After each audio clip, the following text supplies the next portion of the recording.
ফালাকাটা থেকে বিভিন্ন রুটে ই রিক্সা চালু নিয়ে পুলিশ প্রশাসনের সঙ্গে বৈঠক করল ফালাকাটা টোটো ইউনিয়ন। সংগঠনের সভাপতি অনুপ পোদ্দার বলেন, আগামী মাসের 2 তারিখ থেকে ফালাকাটা থেকে 4টি রুটে সরকার অনুমোদিত ই রিক্সা চালানোর সিদ্ধান্ত নেওয়া হয়েছে। ফালাকাটা থেকে ভুটানির ঘাট, বাগানবাড়ি, আলিপুরদুয়ার এবং বীরপাড়া এই 4টি রুটে সরকার অনুমোদিত ই রিক্সা চলবে। শহরে যাতে যানজট সৃষ্টি না হয় সেই কারণে প্রতিটি রুটের একটি করে ই রিক্সা স্ট্যান্ডে দাঁড়াবে এবং সেই রিক্সা যাত্রী নিয়ে যাওয়ার পর আরেকটি রিক্সা আসবে। এর ফলে আমাদের বহুদিনের দাবি পূরণ হতে চলেছে।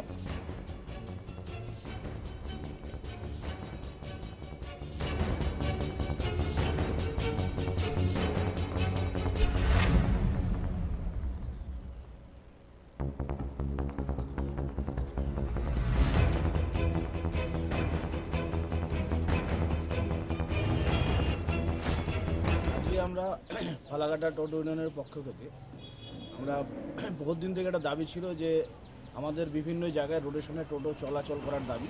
আমাদের একটা রোড চলছে সুভাষপল্লী রোডে। আজকে আমরা পুলিশ প্রশাসনকে প্রস্তাব দিলাম, দেওয়ার পর আমরা বাগানবাড়ি রোডে এবং ভুট্টিঘাট রোড দুটো করে টোটো দাঁড়াবো। এখান থেকে রোডের সামনে টোটো চালানোর জন্য আজকে আবেদন রাখি। প্রশাসন আমাদের ডাকে সাড়া দিয়েছে এবং আমরা আগামী 2 তারিখের পরে ওই ট্রাফিক মোড় থেকে দুটো করে টোটো দুইটা রোডে একটা একটা করে দাঁড়াবে, প্যাসেঞ্জার নেবে, তারপরে সেই রোডের সামনে চলার আমরা যে আজকে প্রক্রিয়া করেছি সেটা আমাদের মোটামুটি সাকসেস।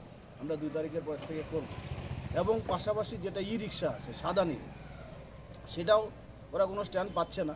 ওরা গভর্নমেন্ট স্বীকৃত গাড়ি, তারপরে ওরা কোনো স্ট্যান্ড পাচ্ছে না। সেটাও আমাদের দাবি ছিল দীর্ঘদিনের।